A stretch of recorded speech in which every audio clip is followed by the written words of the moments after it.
80နဲ့80နဲ့ပါ160 81နဲ့81 160နဲ့90 90 180 91နဲ့91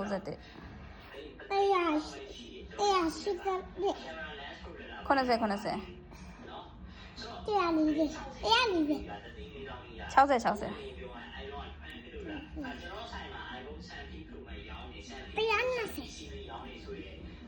65နဲ့65